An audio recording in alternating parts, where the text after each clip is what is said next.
کا پاک کلام جو روما کی کلیسیا کے نام پولس رسول کی معرفت خط لکھا گیا، اس کا 8واں باب اور 17ویں آیت آپ کے لیے پڑھ رہا ہوں۔ رومیوں کے نام خط خدا کے بندے پولس رسول کی معرفت، اس کا 8واں باب اور 17ویں آیت لکھا ہے، اور اگر فرزند ہیں تو وارث بھی ہیں، یعنی خدا کے وارث اور مسیح کے ہم میراث، بشرطے کہ ہم اس کے ساتھ دکھ اٹھائیں تاکہ اس کے ساتھ جلال بھی پائیں۔ خداوند کی برکت اس کے پاک کلام کے پڑھے اور سنے جانے پر ہو، آمین۔ آئیے ایک دفعہ پھر اپنے سروں کو خداوند کے حضور جھکائیں اور دعا مانگیں۔ خداوند یسوع مسیح میں ہمارے رحیم باپ، ہم بڑی عاجزی، حلیمی اور فروتنی کے ساتھ یسوع مسیح کے عظیم اور قادر نام میں تیرے فضل کے تخت کے سامنے آئے ہیں، تیری شکر گزاری کرتے ہوئے تیری ساری مہربانیوں کے لیے، آج کے اس خوبصورت دن کے لیے جس میں خداوند تیرے لوگ اکٹھے ہیں کہ تیری عبادت اور پرستش کریں۔ تیرا خادم تیرے حضور اپنے تمام گناہوں کا اقرار کر کے حاضر ہے، اپنا کرم فرما کہ تیرے خادم کی تمام کمزوریاں معاف ہوں۔ میں اس بات کا اقرار کرتا ہوں کہ میرا علم، عقل دونوں ناقص ہیں، تیرے پاک روح کی رہنمائی ملے، سننے والوں کو برکت دے، اور ہم سارے خداوند نہ محض تیرے پاک کلام کے سننے یا سنانے والے بلکہ اس پر عمل کرنے والے بنے۔ ابلیس اور اس کی ساری قوتیں تیرے لوگوں سے دور رہے، یسوع مسیح کے عظیم اور قادر نام میں مانگتے ہیں، آمین۔ آج کا اتوار جو ہے اسے ایڈونٹ کا تیسرا اتوار کہتے ہیں، جسے ہم آمد کا اتوار کہتے ہیں۔ خداوند یسوع مسیح کی آمد جو اس دنیا میں ہوئی، اسی لیے اسے آمد کا اتوار کہا جاتا ہے، اور آج خدا کی مہربانی اور اس کے فضل سے تیسرا اتوار ہے۔ جب خداوند یسوع مسیح کی آمد کی بات ہوتی ہے تو بہت سے پہلو ہیں اس کی آمد کے، بہت سے مقاصد ہیں اس کی آمد کے۔ یہاں 8ویں باب کی 3ری آیت میں اس کی آمد کا ایک مقصد تحریر کیا گیا ہے جو میں آپ کے لیے پڑھ رہا ہوں، اس لیے کہ جو کام شریعت جسم کے سبب سے کمزور ہو کر نہ کر سکی، وہ خدا نے کیا۔ اب وہ کیا کام ہے جو خدا نے کیا؟ یعنی اس نے اپنے بیٹے کو گناہ آلودہ جسم کی صورت میں، اس بات کو سمجھنا بڑا ضروری ہے۔ بہت سے بے ایمان لوگ، بہت سے ایسے لوگ جو یسوع مسیح پر ایمان نہیں رکھتے، جو اسے اپنا نجات دہندہ قبول کرنا نہیں چاہتے اور انہوں نے کیا نہیں ہے، ان کا کہنا یہ ہے کہ خدا نے اپنے بیٹے کو گناہ آلودہ جسم میں بھیجا ہے۔ یہاں یہ نہیں لکھا کہ بیٹے کو گناہ آلودہ جسم میں بھیجا ہے، کیونکہ وہ تو گناہ سے واقف بھی نہیں تھا۔ خدا کا بیٹا، جسے خدا کا برہ بھی کہا گیا ہے، وہ پاک اور بے عیب ہے۔ یہاں جو الفاظ ہیں وہ ہیں گناہ آلودہ جسم کی صورت میں۔ وہ میرا بدن، آپ کا بدن، آدم کی نسل کا بدن، وہ اس بدن میں آیا، وہ خود گناہ میں شامل نہیں ہے۔ اب اس نے کیوں بھیجا اور گناہ کی قربانی کے لیے بھیج کر جسم میں گناہ کی سزا کا حکم دیا. گناہ کی قربانی کے لیے خداوند یسوع مسیح آیا، کیونکہ جو پہلے بروں کی، مینڈوں کی، بیلوں کی قربانیاں ہوتی تھیں شریعت کے دور میں، وہ خدا کے اس مقصد کو پورا نہیں کر سکیں. میں نے بڑی دفعہ پہلے بھی بتایا، اس کی بھی کئی وجوہات ہیں کہ گناہ کیا تھا انسان نے، اور اس کی خاطر ایک برا یا مینڈھا قربان ہو جائے، اس کا کیا قصور ہے؟ پھر جب ابراہیم کو اپنے پیارے بیٹے کی قربانی دینے کے لیے کہا گیا تو وہاں جھاڑی میں ایک مینڈھا جو ہے وہ دکھائی دیتا. وہاں سے خدا نے اس وقت اپنے لوگوں کو بتا دیا تھا کہ کوئی عوضی آئے گا، اور عوضی جب ہوتا ہے تو جو شخص جس پر فرد جرم عائد ہوتی ہے، کوئی عوضی اسے چھڑا سکتا. وہ برا اسحاق کا عوضی ہو گیا، اس کی جگہ قربان ہو گیا، جو اس بات کی گواہی یا اس بات کی دلیل تھی کہ ایک برا آئے گا جو ہم گنہگاروں کی خاطر قربان ہوگا، ہمارا عوضی بنے گا، ہماری جگہ قربان ہوگا، ہماری خاطر قربان ہوگا، تاکہ ہمیں گناہ سے چھڑا لے. اب دوسرا پہلو یہ تھا کہ جب کوئی بیل، برا یا مینڈھا قربان کیا جاتا تھا لوگوں کے گناہوں کی خاطر، تو اس سے اس کی مرضی نہیں پوچھی جاتی تھی، کیونکہ وہ نسل اور ہے، ہم خدا کی صورت اور اس کی شبیہ پر ہیں.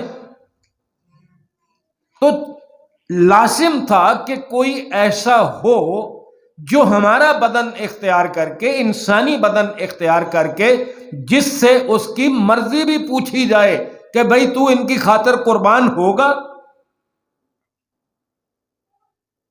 یہ بات خداوند یسوع مسیح سے پوچھی گئی تو وہاں واضح ہو گیا کہ اس نے اپنی مرضی سے ہماری خاطر جان دی تھی. زبردستی اسے کوئی قربان نہیں کر سکتا تھا، زبردستی کوئی اسے صلیب تک نہیں لے جا سکتا تھا.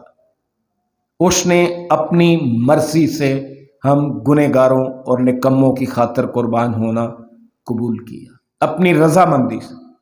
بہرحال آج جو میرا مقصد ہے وہ یہ ہے کہ اتنا بڑا اعزاز کہ ہم یسوع مسیح کے ہم میراث ہوں، بہت بڑی بات ہے. انتہائی خوشی ہوتی ہے یہ جان کر کہ جی ہم یسوع مسیح کے ہم میراث ہیں، اس کے ساتھ وارث ہیں خدا کی سب چیزوں کے. دل خوش ہو جاتا ہے، بندہ سوچتا ہے کمال، شکر گزاری سے دل بھر جاتا، معمور ہو جاتا ہے ہمارا دل. اب یہ تو بات ٹھیک ہے کہ ہم یسوع مسیح کے ہم میراث ہیں. وراثت کی ہم میراث ہونے کا مطلب ہے کہ ہم میراث میں شریک ہیں، شامل ہیں. کلام مقدس جو وراثت کی شرط یہاں بیان کر رہا ہے وہ غور سے سن لیجیے. 16ویں آیت اور 17ویں آیت جو ہے وہ اس بات کو واضح کر دیتی ہے. 16ویں آیت میں لکھے، روح خود ہماری روح کے ساتھ مل کر گواہی دیتا. میں نے آپ کو بڑی دفعہ کہا نا کہ جہاں کہیں بھی خدا کے پاک روح کی بات ہے کلام مقدس میں، وہاں مذکر ہی ہونا چاہیے، مؤنث کبھی نہیں ہونا چاہیے. کئی ترجمے میں کہیں ایسا ہے کہ خدا کی روح، لیکن خدا کا روح ہوتا. تو یہاں کیا لکھے؟ وہ روح جو ہے ہماری روح کے ساتھ مل کر کیا کرتا ہے؟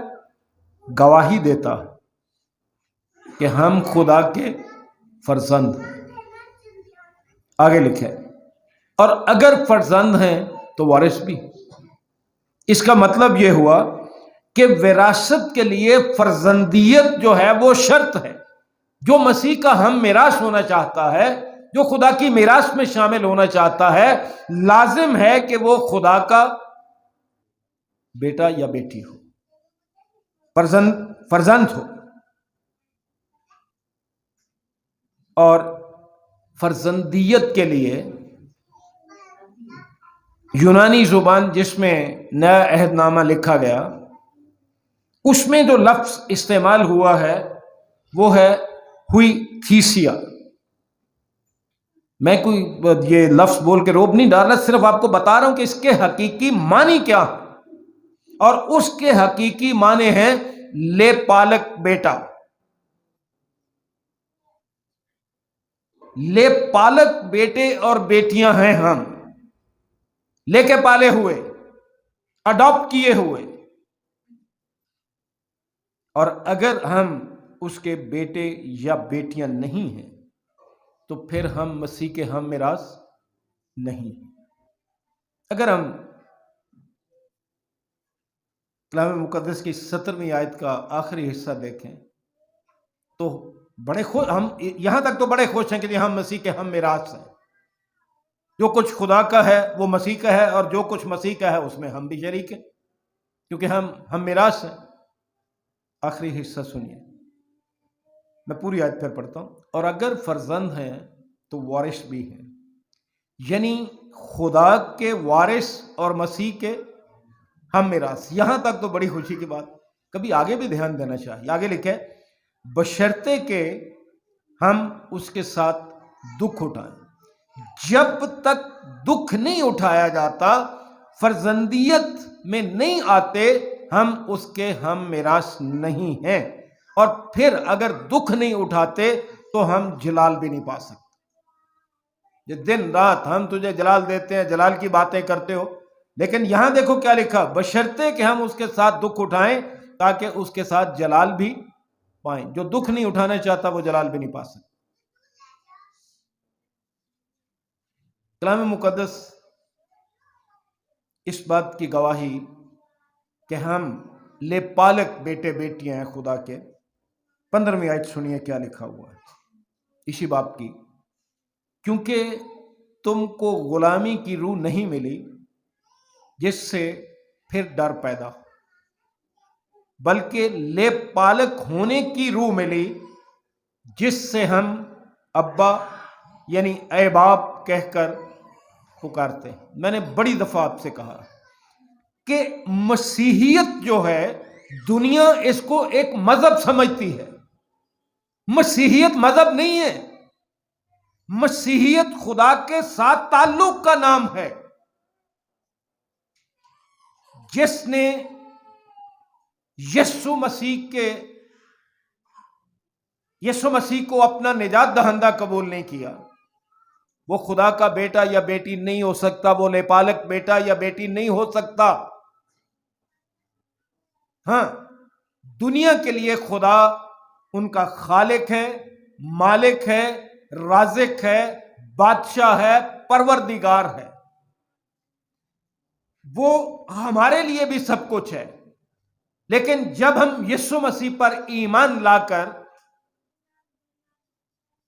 اپنا تعلق خدا کے ساتھ تبدیل کر لیتے ہیں تو پھر وہ ہمارا خالق، مالک، رازق سب کچھ رہتا ہے، لیکن ایک تعلق جو پیدا ہو جاتا ہے وہ باپ اور بیٹے کا بن جاتا ہے، اور یہی تعلق، اسی تعلق کا نام مسیحیت ہے۔ کیونکہ ایمان لائے بغیر کوئی اسے ابا یعنی اے باپ کہہ کر نہیں پکارتا۔ دنیا اسے اے خالق کہتی ہے، اے مالک کہتی ہے، پروردگار بھی کہتے ہیں، ہم بھی کہتے ہیں، لیکن مسیح پر ایمان لانے کے وسیلے سے کلام مقدس کہہ رہا ہے کہ ہمیں لے پالک ہونے کی روح ملی ہے، ہمارا تعلق تبدیل ہو گیا ہے خدا کے ساتھ۔ ہم یسوع مسیح پر ایمان کے وسیلے لے پالک بیٹے اور بیٹیاں ہو گئے ہیں، اور لے پالک بیٹے اور بیٹیاں ہی اس سے ابا یعنی اے باپ کہہ کر پکارتے ہیں۔ پھر افسیوں کے خط میں بھی اسی طرح بتایا گیا۔ افسیوں کا خط اس کا پہلا باب اور اس کی 5ویں آیت سنیے کیا لکھا ہوا ہے۔ اور اس نے اپنی مرضی کے نیک ارادے کے موافق ہمیں اپنے لیے پیشتر سے مقرر کیا کہ یسوع مسیح کے وسیلے سے اس کے لیپالک بیٹے ہوں۔ ٹھیک ہے، یہ کلام مقدس گواہی دے رہا ہے کہ یسوع مسیح پر ایمان لانے والے خدا کے لیپالک بیٹے اور بیٹیاں بن جاتے ہیں۔ اور فرزندیت جو ہے، لیپالک بیٹا یا بیٹی ہونا، اگرچہ کلام مقدس میں اسے فرزند ہی کہا گیا ہے، فرزندیت جو ہے وہ خدا کے فضل کا کام ہے۔ یہ بات غور سے سن لیجئے، دنیا اس غلط فہمی میں ہے، بہت سی ہماری تنظیمیں اس غلط فہمی میں ہیں کہ اپنا نام بڑا کرنا چاہتے ہیں، اپنے روزے خدا کے سامنے رکھنے ہیں، اپنے کلام پڑھنا، اپنی دعائیں، اپنی دائیکی، اپنے چندے، اپنی اچھی زندگی، اپنی نیک زندگی خدا کے سامنے رکھنا چاہتے ہیں۔ لیکن یاد رکھیے کہ فرزندیت جو ہے، خدا کا لیپالک ہونا، صرف خدا کے مفت فضل کا کام ہے، کسی اور کا کام نہیں ہے۔ اس کا انحصار ہمارے نیک کاموں پر نہیں ہے، ہماری کوششوں پر نہیں ہے۔ یوحنا کا پہلا عام خط 3 باب کی پہلی آیت پڑھ کے دیکھ لیجئے۔ یوحنا کا پہلا عام خط 3 باب اور اس کی پہلی آیت میں لکھا ہے، دیکھو باپ نے ہم سے کیسی محبت کی ہے کہ ہم خدا کے فرزند کہلائے۔ کس وجہ سے ہم خدا کے فرزند کہلا رہے ہیں؟ اپنے نیک کاموں کی وجہ سے، اپنی خوبیوں کی وجہ سے، اپنی دائیکی چندوں کی وجہ سے، پادری ایلڈر بیشپ بننے کی وجہ سے؟ کلام مقدس کہہ رہا ہے دیکھو باپ نے ہم سے کیسی محبت کی۔ یہ فرزندیت جو ہے باپ کی محبت کا کام ہے، ہم خدا کی محبت کے وسیلے اس کے بیٹے بیٹیاں بنتے ہیں، جسے ہم اس کا فضل کہتے ہیں۔ اور ہم ہیں بھی، دنیا ہمیں اس لیے نہیں جانتی کہ اس نے اسے بھی نہیں جانا۔ دنیا جو مرضی ہمارے بارے سوچے، ہمیں کافر کہے، ہمیں جو مرضی کہے، ہماری تحقیر کرے، توہین کرے، ہمارے برتن الگ کر دے، ہمیں چوڑا کہے، کیا فرق پڑتا؟ ہم خدا کے فرزند اور مسیح کے ہم میراث۔ اس سے بڑا احساس کسی کے لیے بھی کوئی نہیں ہے کہ کوئی خدا کا بیٹا یا بیٹی ہو۔ تو آپ نے دیکھا کہ لیپالک ہونا خود یا فرزندیت جو ہے، اس کا انحصار ہمارے نیک کاموں یا کوششوں پر نہیں، بلکہ خدا کے مفت فضل، اس کی محبت پر، جو بیٹے کے وسیلے سے ہمیں نظر آتی ہے، جس کی یادگار میں ہم اپنے گھروں کی صفائی، گرجا گھروں کی صفائی، ان کی سجاوٹ اور ہر طرح سے ہم تیاری کرتے ہیں ان دنوں میں بڑا دن کہہ کر۔ عزیز بھائیوں اور عزیز بہنوں، یاد رکھیں کہ ہم خدا کے بیٹے یا بیٹیاں اس لیے نہیں ہیں کہ خدا نے ہم میں کوئی خوبی دیکھی،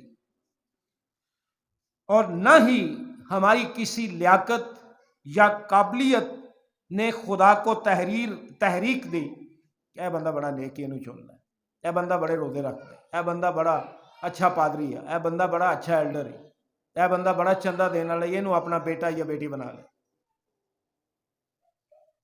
عزیزو، ہم اس لیے فرزند نہیں ہیں کہ خدا نے ہم میں کوئی لیاقت یا خوبی دیکھی ہے یا قابلیت دیکھی ہے جس نے خدا کو تحریک دی کہ ہمیں اپنے فرزند بنا لیں۔ افسیوں کا خط پہلا باب 5ویں آیت ایک دفعہ پھر پڑھنا چاہتا ہوں، پھر آپ کو یہ بات واضح ہو جائے گا۔ افسیوں کا خط پہلا باب اور اس کی 5ویں آیت میں خدا کا پاک کلام، میں نے پہلے بھی پڑھی تھی لیکن اور وجہ سے پڑھی تھی. اب سنیے کہ اس سلسلے میں خدا کا پاک کلام کیا کہہ رہا ہے. اور اس نے، یہ اس سے مراد کون ہے؟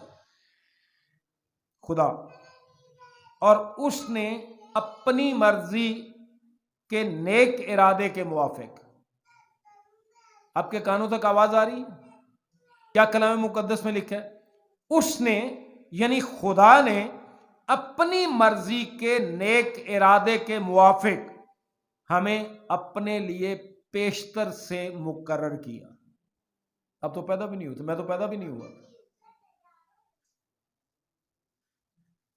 خدا نے اپنی مرضی کے نیک ارادے کے موافق ہمیں اپنے لیے پیشتر سے مقرر کیا.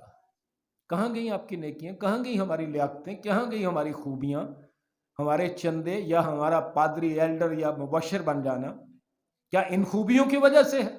آگے لکھے پیشتر سے مقرر کیا کہ یسوع مسیح کے وسیلے سے اس کے لے پالک بیٹے ہوں. یہ تو خدا کی مرضی ہے، اس نے پیشتر سے مقرر کیا ہوا کہ یسوع مسیح کے وسیلے سے اگر کوئی بڑا اپنی تعلیم، اپنی تنظیم اور اپنی لبرل تھیالوجی سامنے رکھتا ہے، آزاد خیالی، تو اسے سمجھ لینا چاہیے کہ صرف یسوع مسیح کے وسیلے سے خدا کے لے پالک بنا جا سکتا ہے، اور کوئی دوسرا وسیلہ ہے ہی نہیں خدا کے فرزند کہلانے کا. تو اس میں تو خدا نے مقرر کیا اپنی مرضی کے نیک ارادے کے موافق، پیشتر سے مقرر کیا. تو ذرا دھیان دو، کہیں دکھائی دیتی ہے آپ کی قابلیت؟ اگر دکھائی دیتی ہے تو مجھے بتا دو. کہیں آپ کی کوئی نیکی یہاں دکھائی دے رہی ہے؟ نہیں، بلکہ خدا نے اپنی مرضی کے نیک ارادے کے موافق پیشتر سے مقرر کیا.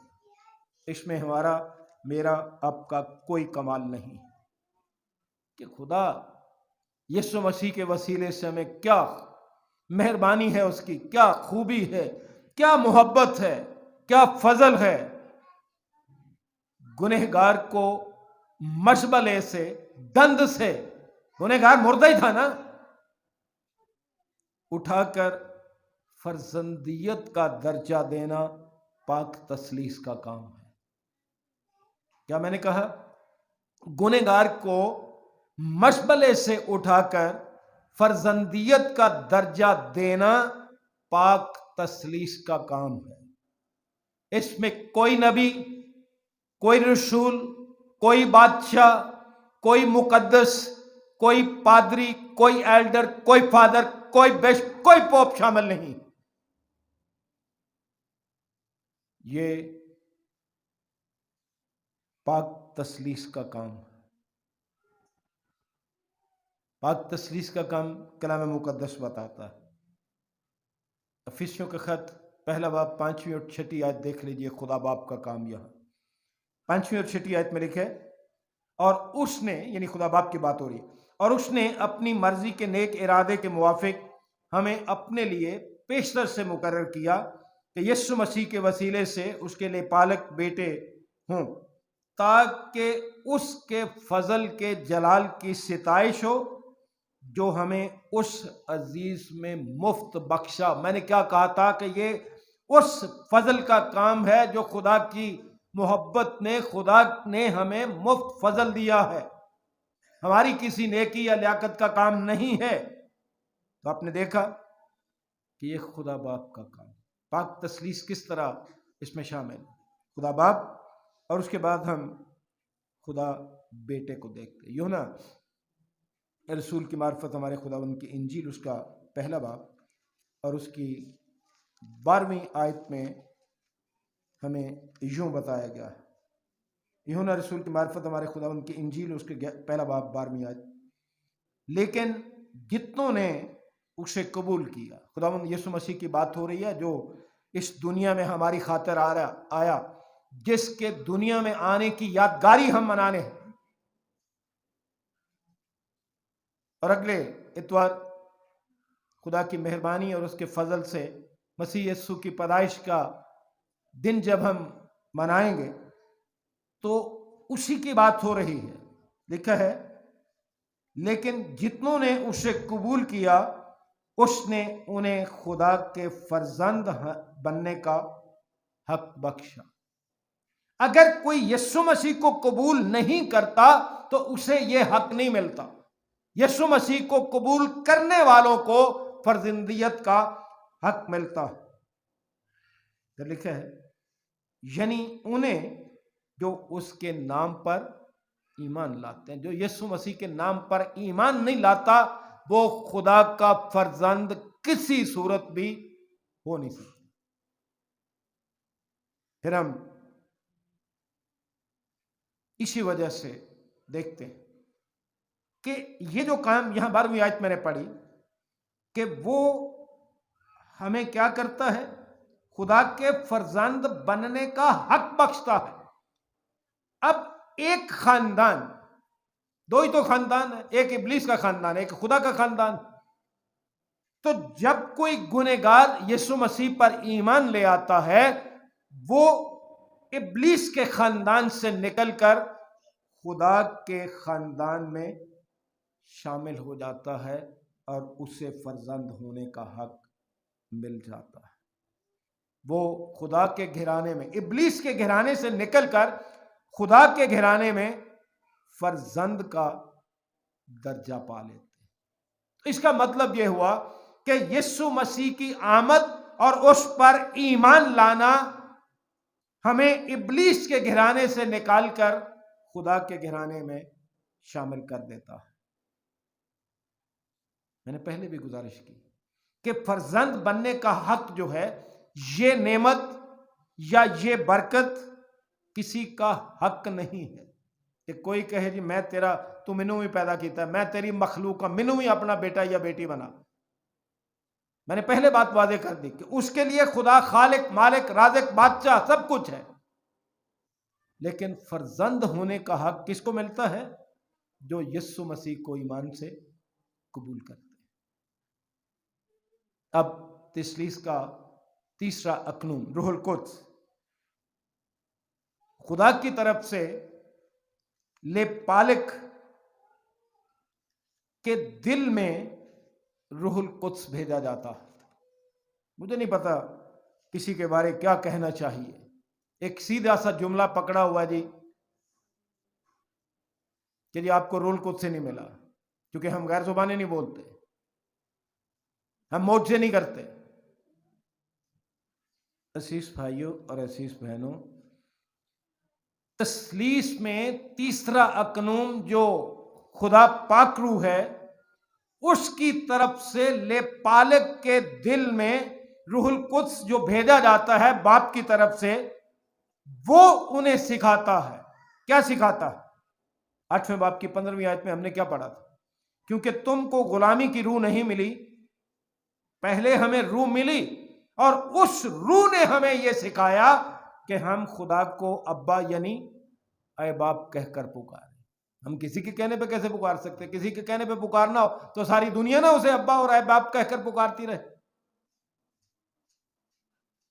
اس لیے عزیز بھائی اور عزیز بہنوں، یسوع مسیح پر ایمان لانا ہی ہمیں خدا کے لے پالک بنا سکتا ہے. اور یہ کام روح القدس ہمارے دل میں کرتا ہے. وہ انہیں سکھاتا ہے کہ خدا کو ابا یعنی اے باپ کہہ کر پکارے. گلیتیوں کا خط بھی دیکھ لیجئے، وہاں بھی ایسی گواہی ہمیں ملتی ہے. 4 باب کی 6 آیت، گلیتیوں کا خط 4 باب اور اس کی 6 آیت.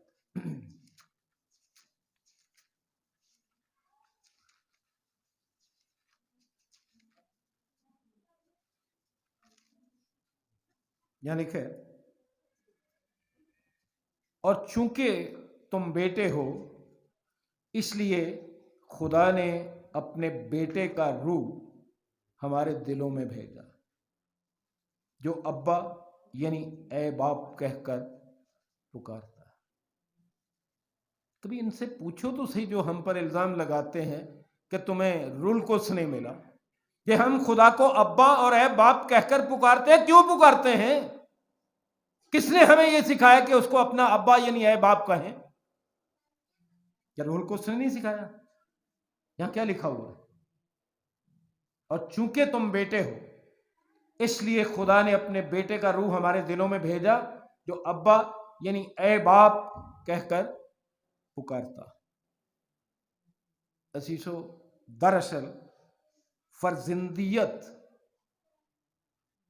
لپالک ہونا درجے یا تبدیلی ہی کا نام ہے۔ تبدیلی کا میں نے بتا دیا کہ کس طرح سے ہمارا خدا کے ساتھ تعلق تبدیل ہوتا۔ فرزندیت ہمارا درجہ بدل دیتی ہے، فرزندیت ہمارا ہم میں تبدیلی لے آتی ہے، تعلق میں تبدیلی لے آتی ہے۔ خدا فرماتا ہے اب دیکھو کیا درجہ کس طرح تبدیل ہوتا ہے اور اس تبدیلی کا سبب کیا ہوتا، کس تبدیلی کا نام ہے فرزندیت۔